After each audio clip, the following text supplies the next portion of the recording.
Welcome to Disruption Blueprint with Shannon Spotswood from RFG Advisory. In this podcast, we help advisors grow their net worth, build their businesses, and maximize their independence. We've built an award-winning platform with innovative technology, comprehensive service, and a team of individuals who are experts in their field to serve advisors. Join us for this journey where we explore everything that has to do with running an independent advisor practice as we bring together successful advisors, industry experts, and innovative minds who are on the bleeding edge to challenge the status quo, foster new ideas, and create a path for advisors to unleash their growth potential. Now, on to the show. So good to be with you. I'm joined here in our remote studio with Chase Crump and Dany Martin, partners at WFA in Shreveport, Louisiana. Good to be with you all. This is so much fun. Absolutely. I'm excited. How incredible is this conference? I mean, come on. I mean, we're having a retreat. Is this the best? I mean, is this the best backdrop we could get? Yeah. I mean, Can we do better? And we had a great morning of education, learning, ideas, breaking the mold, breaking the barrier, all that, into this. So the culture of what's been, I mean, think of the people that we've got, that we had breakfast with, had dinner with, like just the brainstorming and the knowledge and the bouncing ideas. I mean, this is just, it's incredible. The cherry on top. It's incredible. Yeah. So thank you. I mean, I'm so energized right now. I'm really fired up. You guys are kicking us off here in the studio. All right. WFA was founded more than 30 years ago. And yet in 2021, you had your best year yet. I mean, it's unbelievable when you really think about that against the backdrop of that many years. And what excites me most is I really feel like you all are in inning one. Like you're just getting started. So you had your biggest and best growth year yet. And yet it feels like we've hardly scratched the surface of what WFA 3 years from now, 5 years from now, 10 years from now is going to look like. So what I wanted to talk about is like, you've got so many irons in the fire with regards to different levers you're pulling for client experience and for growth. So you're looking at expanding your footprint. So let's talk about what's happening in the state of Louisiana, how you're taking a very innovative approach to growth. You're expanding outside the state. So moving into the booming market of the Dallas-Fort Worth metropolis. And you're also really looking at a new niche, working with professional athletes. And I have to say, Louisiana and Shreveport in particular, ran the tables on the Super Bowl. That was unbelievable. So let's take each one of those. Let's start first in your backyard with what you're doing with regards to growth in Louisiana. Yeah, so I'll take that one. So I'm from a little small town, South Louisiana, as you probably know, and at my age, being in the business and just in our careers for 15 to 20 years, I've noticed that, my friends are starting to accumulate some wealth. They're starting to accumulate some families. They're starting businesses. They need some planning. And in that little part of the world, there just wasn't the institutional, independent type of advice that we offered. So it was really to service that community. And then what we found was our parents, we're in the age right now where our parents are baby boomers. They're retiring. And so the post-COVID world really helped with us seeing that we didn't actually have to go in there and staff an office and have a full building. It's more about having a place to meet, putting your sign in the ground, putting signs on the baseball field, joining the different clubs and things like that. And that word of mouth and the way that we've grown there has really been through relationships and providing that we're there, like we're in the community and, offering the high level of advice. So that's been, really fun. There's been, the clients come out of that I didn't even know before. There's been friends that have come out that I've known for 30 years that are now clients. And that's the fun part, is to, work with the people who truly trust you and have trusted you for a long time, and then see where that growth goes from there. But for me, just to get back home, see family, open a new territory, do it different, than everybody else, put a sign, get a QR code. It's been incredible. And it's not your last office in Louisiana. Like, you're already looking at location number, what I'd call remote from Shreveport, location number 2. I'll let Chase talk that. Well, I'd say, and on that point, I greatly underestimated how easy it was to market. So again, we didn't have a ton of expense to set up the office, but we have an office that we can use when we need to, but we can market that we have that presence. And you can market for free as a business owner.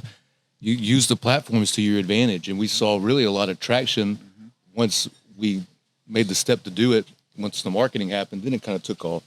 And we saw the same thing with the Pink House, right? Not really knowing what that was going to do or become. It was just fun because we were redoing an 100-year-old an antique home, and it just turned into a workplace. But then we could market around that too, and the marketing's free. Yeah.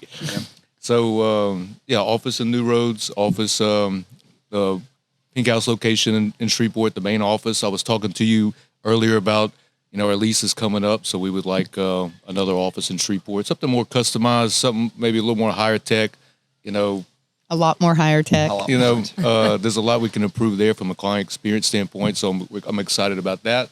And then Fort Worth and Dallas is, I think that's a great intersection. There's so many people like Tom, practitioners in the business that have built their career. Mm-hmm. They're in their own retirement phase, and they need, if they don't do something from a succession planning standpoint, not that they waste their career, but as a business owner, you want to maximize, if you can, what you've worked for and what you've built, and to make sure your clients are taken care of. So I think that's a perfect mix. We have the agent experience to take over his book and help him with that transition and take care of the clients. That's one thing I've loved about Tom. Talking to him, I could tell how deeply he cares about his clients. And probably, if we even talk numbers, it's almost like when we were in breakfast, it's not as important to him as finding the right fit. So take care of his clients and his legacy and that type of thing, leaving it better than you found it. And RFG, again, New Roads, Pink House, Dallas, Fort Worth, and whatever's beyond that, y'all give us the tech to do it. Correct. And so there's nowhere in my mind that I'm nervous, even though we have clients all over the country anyway. I'm not nervous one bit about having an office that's 3 or 4 hours away from us or acquiring a practice. Can I take over the host thing? What scared you when so we did it, but were you ever fearful when we were walking through that? In which one? Any of them? I don't I don't have a good answer for that because I saw it on the questions, but I don't know if it's Hold on one sec. You got to go clear that. Someone's got to be out there. They've got a private event sign schedule. Yeah. So I don't know if I'm being naive on that, but it's, you just had such a good conversation this morning about what were we scared? We were never scared. If it didn't work, and like the end result. I think my dad told me that. Thank you. I think my dad told me that a long time ago. Make your peace with the worst case, and if you're good with the worst case, then everything else is better. And then again, we have such a strong team around us and behind us, RFG, the WFA team. I'm just not. I know you got to take chances, in life and business, and it seemed like a well-calculated chance that something good would happen from it. And because of it, and look, I think that goes to the growth of the business. I think we're trying new things, not really necessarily knowing the exact outcome has helped facilitate all that. What do you do if it doesn't work? We'll do something different and try it again. Right. I want to circle back to working with professional athletes as a new niche for you. But before we did that, you said something that I thought was really interesting, which is our parents are baby boomers and they're now looking to retire. And I almost feel that flies in the face of what I would call the kind of the expected thinking, which is the baby boomers want to work with the advisor who's in their 60s because they want the gray hair.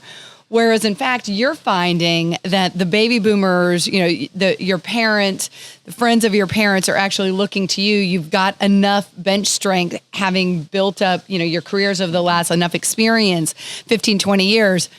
That, to me, is very unconventional thinking. The gray hair helps.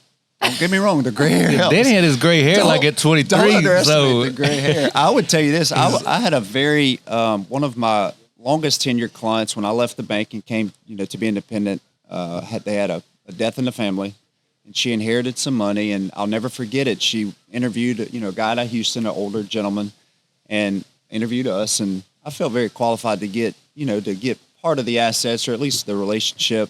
And their selling point was, you will be here longer than we will. I don't need an advisor who's going to retire before I'm no longer here. And so our age paired with the experience and the team and the support and the technology, if you look at all that together, it's almost a benefit to say, look, I'm going to be here. I'm going to be your advisor through retirement and through death and on to the next generation. You don't have to worry about us retiring because of our age. So what we saw initially as like a barrier is actually a strength. It really when you is. talk to the clients, in my opinion. And I mean, money's emotional. Dealing with money, managing money, making plans for retirement, like the unknown, all of that there's so many connections in that.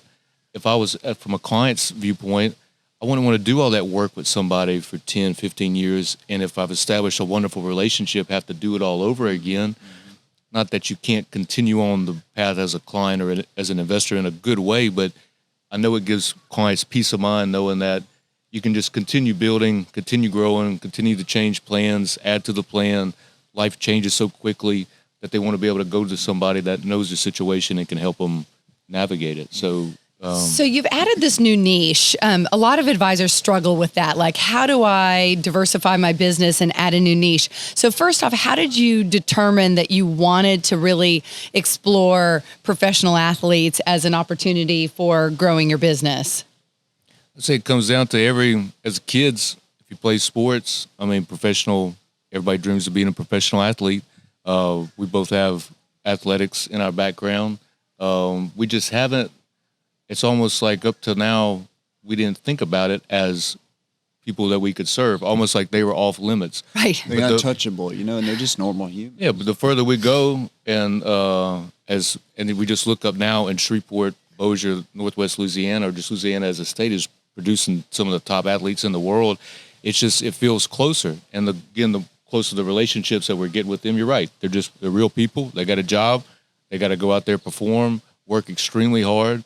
They're the top of their field, and because they're the top 1% of their field, they earn a good living, and so they still need the same advice with money, with planning retirement that everybody else does. I think it's appealing to me because I love sports so much, and I love the beauty of athleticism. It's such a beautiful thing to see, no matter what sport it's being played. I just feel a connection. How many professional athletes were in the Super Bowl from Louisiana? 3. Yeah. Brandon Wilson, Trent Taylor, and Robert Rochelle for the Rams. So. And how many from the area? I think 13 or 14 in the league. I mean, Dak Prescott, Devin White, Trey White, Greedy. There's 13 or 14 that were in the league just this year. And they're playing at a high level. They're high level. They're so the it's best fun. of the best, so. Yeah. It's fun to see. I would say, too, if you look at the athletic world and the financial planning world, right, you got to practice, you've got to plan, you've got to execute, you have a coach, you have a trainer, you have all these things. The end goal is at some point to outperform, the other team, or to outperform the market, or to make sure if you don't outperform them, maybe your execution's better, or you make less mistakes, or you surround yourself with the right people. Like, there's a lot of, coincidences between the two.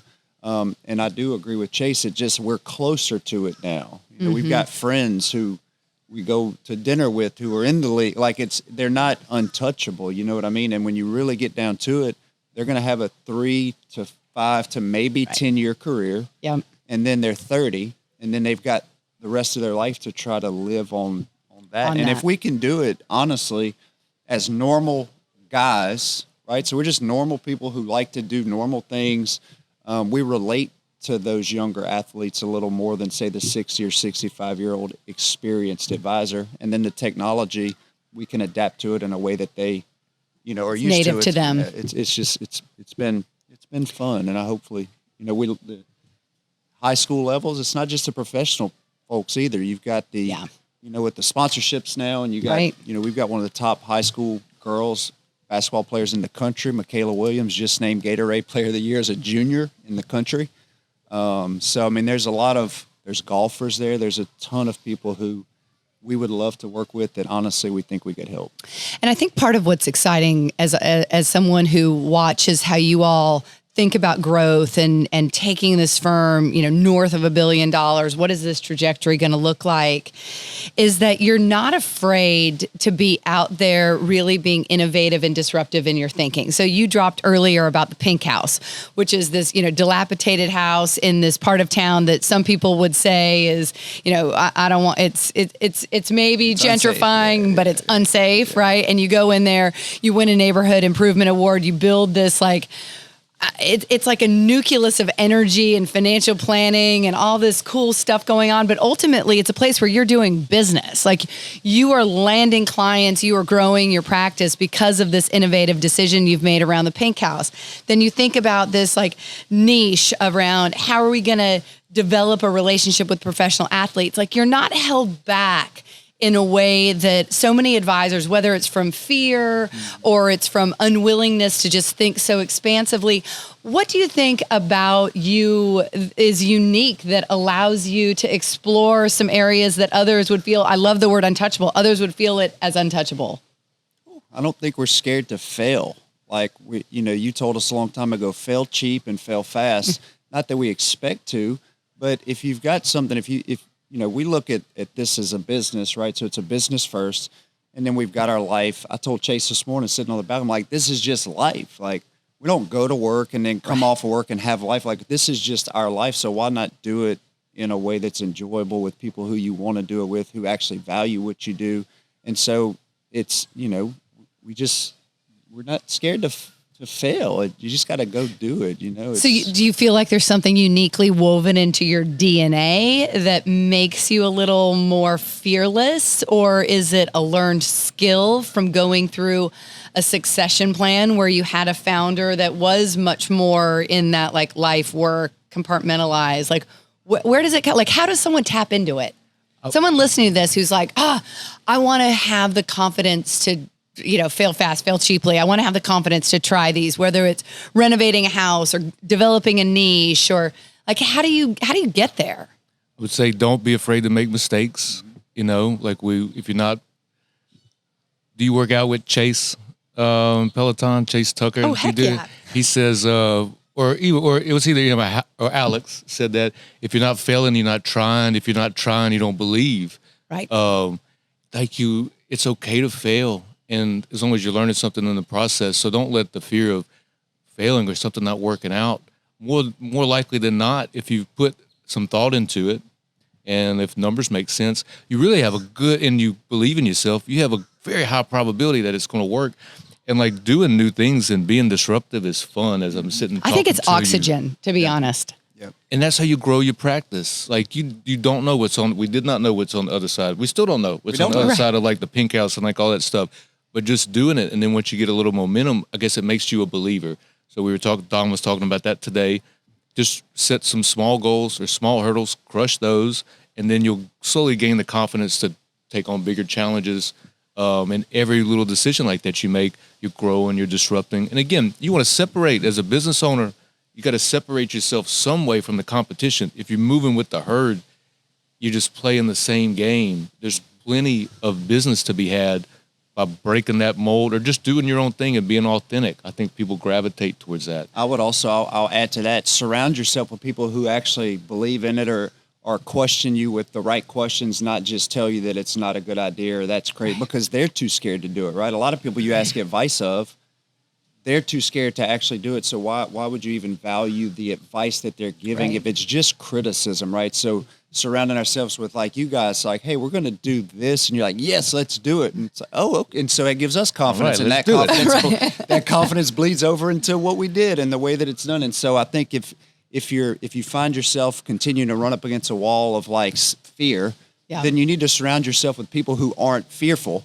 Yep. And people that have actually done something outside that. Call us, call you. I mean, we're not hard to find to talk to, right? So we may not give you the advice that you need to actually open the business, but we'll give you the confidence, and we're not going to squash the dreams, because honestly, we didn't know what it was when we started it. So how would we ever be able to tell what your idea is, and if it's actually going to work? It's the passion behind it that's going to lead to success. Which, is a perfect tee up. And the word authenticity, I think, is always at the top of mind around social media and marketing. So Dany, you're very native in this environment. You started with just kind of, almost tiptoeing into LinkedIn, and then you allowed a little bit more of your true authentic self to spill over. And now you all have really made a commitment, not only of your time, but of your treasure, investing in your brand, investing in your social media, investing in client experience, and investing in client events. How as you look on it now, like, how do you justify that that investment? Like, what is the ROI in your mind? Because so many advisors, you can't draw a straight line on marketing investment. And so they just think, oh, it's a waste of time. It's a waste of money. I can't prove that it made a difference in my business.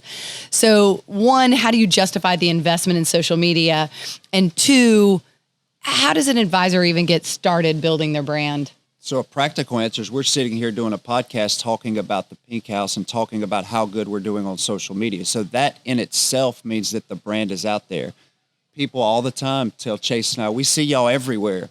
I'm like, but we're not everywhere. It's just the marketing aspect behind it. Also, it's not always about just getting new clients. It's not about having an event to get some new clients. It's keeping your current clients in the right positions invested, keeping them communicated with, making them understand and feel comfortable that, hey, I'm part of a firm that's actually moving forward. We're not stagnant in what we're doing. And so I would urge, other advisors or any business owner to just understand it's not necessarily about getting new people. It's keeping that brand solid, on track with where you want it to go, keeping the clients that you've currently got happy and engaged and things like that. The rest of it will take care of itself because people want to be a part of a thriving and successful and giving and, all those characteristics. They want to be a part of that. And so if you just promote what you're sort of already doing, which is the tough part if you're not already doing it. So you first have to work on the business and yourself, and then you can just promote that and it attracts people. You fish, not hunt, is what we always say. So, and I would say, I had a client tell me this a long time ago. It's stuck with me ever since. Your business, for the fellow advisors out there running a business, you are the CEO of your business and your life and everything. It's a child, so you feed the child, it grows, you take care of the child, you love the child. You nourish the child, and it grows to be a happy, functioning adult, right? That's the idea. Your business is the same way. To invest in marketing or infrastructure or tech or anything like that, the client experience, that's just helping your business grow. Like, again, you might not can quantify it to the T, but you can quantify it in watching your business grow. Like we can put a firm number on when we started to where 2021, and there's a lot of things that have that are connected to that. And then on the client experience, to us, back to one of the other questions, you got to separate yourself somehow. And people are so poorly treated in the service industry today. Like the standards are so low that if you just do a little extra or love, we'd like to talk about loving on our clients. Yeah. We like to love on our clients. And even if it never meant that business didn't come from it, just the reaction that on Monday morning when I get into my email, I've made somebody's weekend or day by sending them a cookie basket or getting It's All Love shirt. We get enough of that now since we've been doing it for so long that there's like no way I would spend, no matter what it would take, I would keep that going because I know clients appreciate it. They take it very personally. And again, we're doing something different. And we can, as independents, we have the ability to. So as a business owner, if you're an independent, you get to make these kind of choices that can really make you different and help you grow your business. I think it's a very important to add your own ways of taking care of your clients is a very big part of business. You can't overlook that to think that clients don't appreciate that. Are you an advisor looking to make the move to independence? RFG Advisory is an innovator in the wealth management industry with a winning culture and a fully integrated tech platform designed to help advisors take their practice to the next level. Let us get to know you at rfgadvisory.com.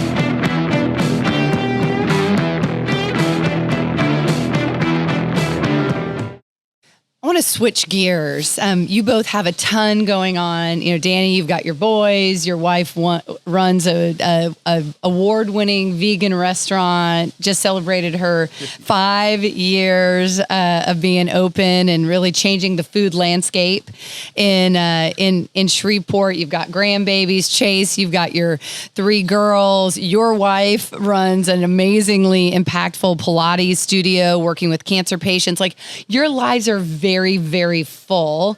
And then obviously you have your business, WFA, this tremendous amount of growth. we're sitting here this weekend talking about how we're going to build out your team, what the next couple of years looks like, and all these different niches and new markets and all the rest of it.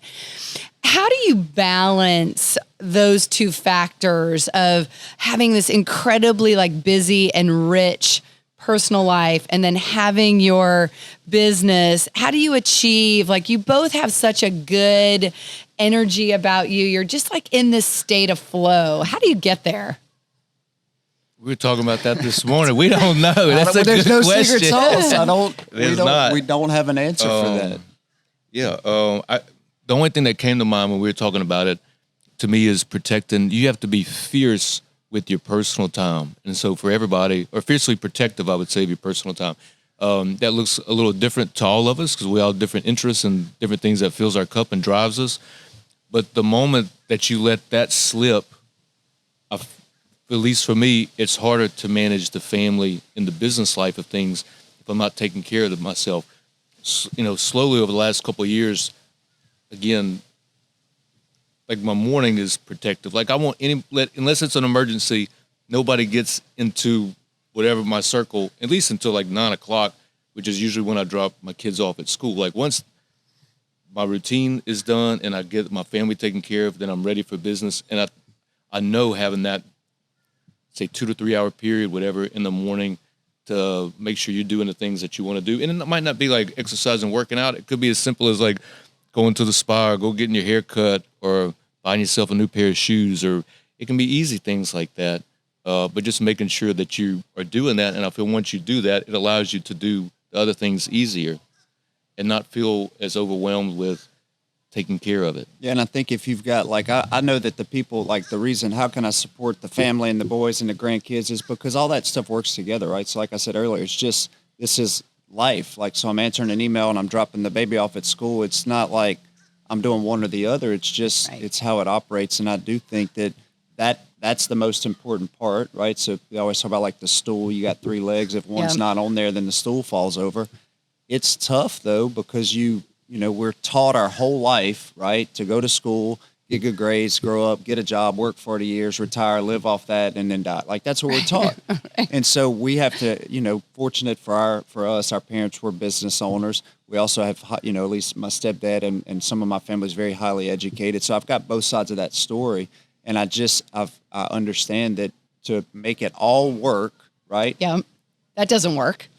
You just have to do it as part of life. You can't really separate the two. And what happens is the business success leads into being able to contribute and donate to maybe the nonprofits. The nonprofits, the kids and the adopted children and the grandbabies, like that's really that's where it all is. But then that lends you to a good story that, builds trust and with clients or prospects. So it's like it's all intertwined. Symbiotic. Yeah, I always said for our whole career forever, it was always know your client, know your client, know your client, but don't ask anything about us. You don't want to know anything about us as advisors. And now I feel like the world is just one big oyster, right? So we all know everything about each other. And that's my soapbox. I just don't have there's no secret sauce. You just have to take it. Let's go. We can do some hard points. So I would say delegation is key, and having a team around you. You will hit your ceiling very quickly. Figure out what's important. Like what's the most important thing to do, or 2-3 things to you every single day, and just whatever they are. They don't have to be family. So delegation, importance, or technology. Yep. Like you can't do anything in our business or grow a business if you don't have tech integrated and a platform that not only allows you to do your work, but gives a great client-facing experience. Because I think a lot of people forget that that's their one view of you. You're inside the machine, right. But if the client needs to feel good about the tech that they're using and their interface. Maybe understand that you can't control everything. So like Dom said, you just got to let stuff go, right? So if something either doesn't work or it's going the wrong direction or something happens, you just got to realize, like, I can't control that. I can't control what's going on in someone else's, life, right? So if you just focus on the things that you can control, which are things you can control, then all of the other stuff takes care of itself. But we're always trying to do things outside of our realm of, possibility. 95% of it won't matter in a month. And I think just focusing on the things that you can control and that are important. And you can't do everything yourself, which is lends to the team, a platform to operate on. We're fortunate to have each other, right? And Steve and Jody to bounce ideas off of. If I were just doing this or he was just doing this by himself, you could probably talk yourself out of a lot of it. Right. And then just from a time frame, you wouldn't. You guys are also really good though about seeking feedback and like taking advice. Like you don't sit there and just agonize over every detail and feel like I've got to do all this research myself. I can't make a decision until I have a perfect data set. Like you're good with like, because that's really to me one of an interesting area to explore about disruptive thinking and innovation. You're not going to be comfortable. You are not going to be able to check every box and have the answer to every single thing and mitigate all the risk involved. And you're really good, just like your DNA is really good at this, like, all right, we've got an idea. Let's do the research. Let's run the numbers. Let's make a decision. Let's go. You're not killing yourself just like agonizing over it forever. What's that saying? Done is better than perfect. Yeah. Lindsay, when she opened her restaurant, she worked for a guy, and she just one random day said, I think there's this house that came available, and it'd be a really cool vegan restaurant. And he's one of the guys, and there's a couple that I know, and two of my female clients as well. They make decisions, right? And you know who I'm talking about. They're business owners, and they may make the wrong decision, but they're decisive in what they do. And I'll never forget the next day, he called Lindsay and was like, hey, we're going to get that house and we're going to make that restaurant. And she's like, hold up.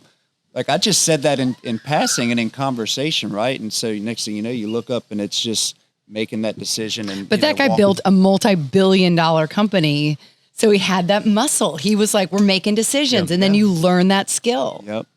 It has to be learned, but you got to surround yourself with people who have made those decisions, or at least who have, if you're surrounding yourself, they're not good or bad. If you're surrounding yourself with employees who work 8 to 5 for 40 years, but you're asking them business ownership and entrepreneurship questions, you're not going to get the best answer. So you almost, my dad's business partner says, he's in network marketing. His name's Jeff Roberti, a huge mentor of mine. And he says, what makes the difference between me and you? Like, why are you so successful, Jeff, and I'm not successful? And he goes, I've heard no more than you have. That's it. It's not that hard. I've done it longer, and I've tried more things, and I've just heard more no's than you have is why I'm successful.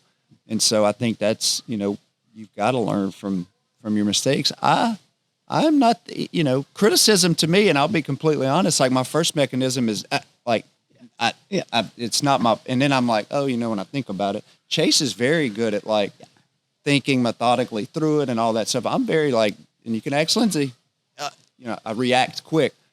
Not in a mean way. It's just my personality. Yeah. So I think that helps too, having kind of the yin and yang to bounce it off of as well. Definitely. It's fun when we run numbers together. If I read the equation 1 + 1 = 2, he's read it 2 - 1 = 1. Yep. Yeah. So it's like I can confirm. 1 + 1 = 11, right? Right. 1 + 1 = 11. So it is. I've noticed that. A quote comes to mind that action might not lead to happiness, but inaction certainly won't. Yeah. So again, back to don't be afraid to fail. I had another good thought. What was the question?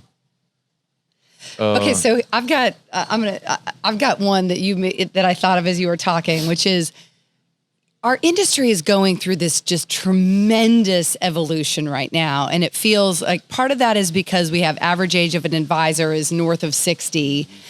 So we've got this succession crisis, but I really don't actually think we have a succession crisis. Like, they're either going to do something about this, like 15% of them have succession plans, or they're not, and you're going to win the assets. Right. You're getting the assets either way, either through a well-crafted succession plan, or you're going to win the clients. Right. So in your mind, like, question one is how do you see the industry evolving in the next, and let's keep it short. Let's go in the next 3 to 5 years, like 15 years from now, like, we're going to be talking about different stuff, but I want to know, like, next 3 years. Remote is table stakes. To operate remotely, freely, not being confined to an office. You have to break that. If, like, I want to do business with anybody, if you know what I'm saying? Like, if you have the money to be able to invest and you're sophisticated or informed or intelligent in any way, you want somebody that's forward thinking. You have to take all of the hats off, right? So our business forever was you're the president, you're the financial advisor, you're the planner, you're the investment manager, you're the compliance team, you're at Starbucks getting coffee, you're everything, right? And so what really, we talked about this morning, started our business growth a couple of years ago was delegating out the investment management part, right? So Vanguard Advisor Alpha does a study. It tells that the advisor provides 3% of benefit if you do these things. Right. And so that the 3% as an advisor work with us, that's easy to say, but if you're not doing those behavioral things, low expense, low turnover, tax efficient, like all the things that they provide, then you're not going to provide that benefit. And so I would say you're going to have to, with the compliance, the way it is, with the internet allowing you to search and go get robo-advisors and get the lowest cost and no trading fees, like you've got to make sure that the actual investments themselves are in a place of almost indestructible waverness. It's got to be the foundation of the business. And so I just don't think you can wear all the hats as we once did. I got one again. We powwowed this morning, which is so cool. 6 o'clock coffee overlooking the beach. We're talking about all this. I think the advisor of the future will be expected to give more advice in more areas, right? You're no longer, just setting asset allocation, and that's the only thing you're doing. You're expected to help with planning, investment management, estate planning, tax planning, insurance planning. Who's a good personal trainer? What's your favorite restaurant? What do you like to eat? Where do I go on a wellness retreat? Yeah. How do I get to Belize? Business consulting. I think you have clients that need, help with succession planning and all that. Like, to me, that's where the value comes from. If a client can come to you and know that all these areas are either in your expertise or you can get them to somebody with their expertise, that's what I would pay for as a client. I want to be able to, I feel like my personal business life is a little more complex than most. I want my advisor to be a little more, not complex, but multifaceted. You're knowledgeable. Your expertise needs to expand in some way. Be the librarian, not the library. Yeah. What's your best piece of advice right now, like an action item for an advisor who's really like, I'm stuck. Like, I hear you talking about these innovative, disruptive ideas, outsourcing investment management, building a high caliber team, taking up all the hats, delegation, developing a new niche, engaging in branding and marketing. Like, it's a tsunami, and it's easy for us to rattle all this stuff off. You guys have been working on this for years. So for an advisor who's like, I'm stuck and I know I need to do something, but what? I'm not growing the way I want to. I'm not attracting the clients I want, whatever the definition of stuck is. Yeah, that's what I was about to ask. What does stuck mean? Like, what is that? Because you work with enough advisors that I'm sure feel that way. Yeah. So I guess first define what is stuck. Yeah. Is it that your practice isn't growing the way, or you're not attracting the prospects that you want to be serving? You don't have the team around you. Identify in your mind what is stuck. Turn Google on. We turned Google on last year. We operated 2022, and we hadn't pushed the Google button. It's free. Like, go into Google, put your business in the Google My Business, put some photos, put your hours. Google loves all that. And so the minute we pushed that button, which is free and it's easy, extremely easy. Then we started getting more clients that would see the marketing and then they could find us. Like, we almost weren't findable. Yeah, right. Yeah. So that's easy. And that's cool free stuff, but nobody knows it. Yeah. Turn Google on. So I would say easy. Practical from an actual advisor, start with your clients. Like, pull your current client list out, call them. Hey, I'm not calling for any other reason. Is say thank you. Is there anything you need from me? How are you doing? Any updates I need to know about? They'll ask how their account's doing. You can update them on that, but don't make that the whole reason that you call. And you do that, in March. You do that again in April. You do that, then it goes to quarterly, and you just start taking care of the current clients, right? If we have a restaurant, or if we're a barber shop, you don't tell everybody how good your restaurant is or how well you cut hair. You just serve the best food. You have the best fade, right? You do the work inside of your own practice. The problem with that is it takes time. It's not instant. It's not an event that you get a prospect to. So it takes no money to pull your current client list, call them, tell them happy birthday, how are you doing? anything you need from us. Chase taught me, early on, I just wanted to make sure you're hearing from me and thank you for your business. Just do that. Nobody does that. Right. And so that is one practical item. You could literally start like right after you listen to this podcast, call your 5 clients and just say, thanks for your business. I hope you're doing well, and hang up and see where that takes you. And do it consistently. Consistency is key. And if you feel stuck, to me, the best thing is to try new things. We keep saying that. Yeah. You just got to break the cycle some way, and it could be very slight, but just as long as you do something to move against the grain that you're in, eventually that will give you momentum, confidence, and it'll be fun doing it. Partner with somebody who is There's a lot of great ideas that you can use and put into your business. Partner with people who are growing and that are excited, or that at least you think they're growing, or they look like they're growing, right? Like confidence and the momentum is an incredibly powerful force. Right, you can't stop it. Right, go further, faster. That's what momentum is. How can I go further, faster? Yep. And that's what. And the clients are hungry for it. Yep. I mean, your point of there is not a great service experience. I mean, get on an airplane if you want to know how bad the service experience is. And so for advisors, it's this opportunity to deliver something exceptional. And money's the most important thing, right? I mean, family and health, health and religion and all of that. But really, money is the most important emotional thing. And if you don't believe it is, have an investment account, watch the stock market go down, not be able to pay your bills, lose your job.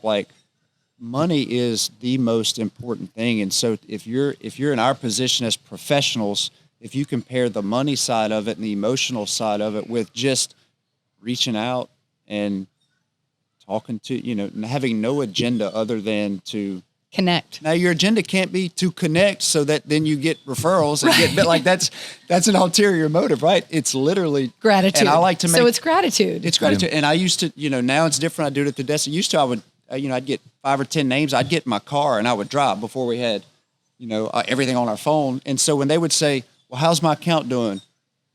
I'm not even at my desk. That's not even why I called you. I can get back to you on that. I just wanted to call and tell you I was thinking about you. Yeah. And just do it in your car.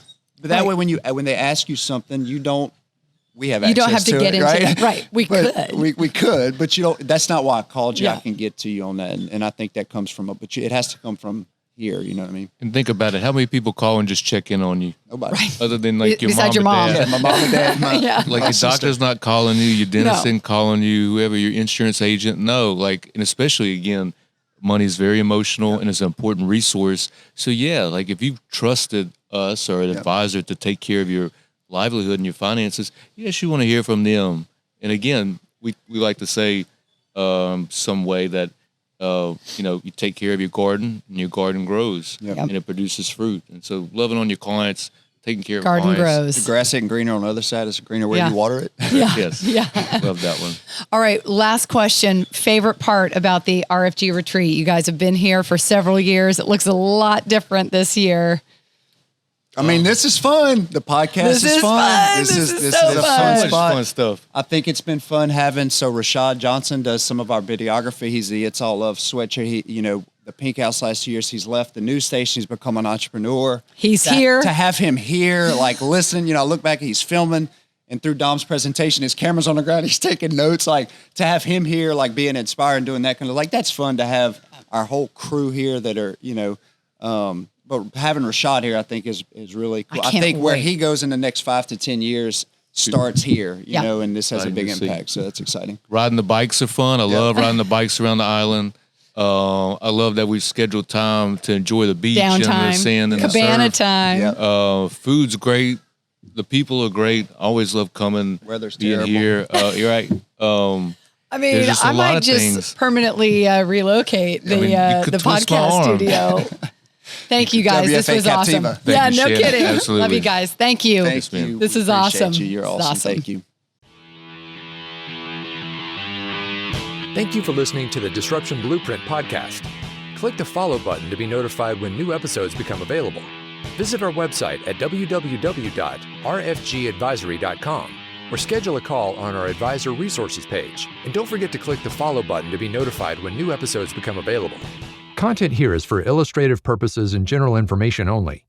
It is not legal, tax, or individualized financial advice, nor is it a recommendation to buy, sell, or hold any specific security or engage in any specific trading strategy. Information here may be provided in part by third-party sources. These sources are generally deemed to be reliable. However, neither our guest nor RFG Advisory guarantee the accuracy of third-party sources. The views expressed here are those of our guest. They do not necessarily represent those of RFG Advisory, its employees, or its clients. This commentary should not be regarded as a description of advisory services provided by RFG Advisory or performance returns of any client. The views reflected in the commentary are subject to change at any time without notice. Securities offered by registered representatives of Private Client Services, member FINRA SIPC. Advisory services offered by investment advisory representatives of RFG Advisory, a registered investment advisor. Private Client Services and RFG Advisory are unaffiliated entities. Advisory services are only offered to clients or prospective clients where RFG Advisory and its representatives are properly licensed or exempt from licensure. No advisory services may be rendered by RFG Advisory unless a client agreement is in place. RFG Advisory is an SEC-registered investment advisor. SEC registration does not constitute an endorsement of RFG by the Commission, nor does it indicate that RFG or any associated investment advisory representative has attained a particular level of skill or ability.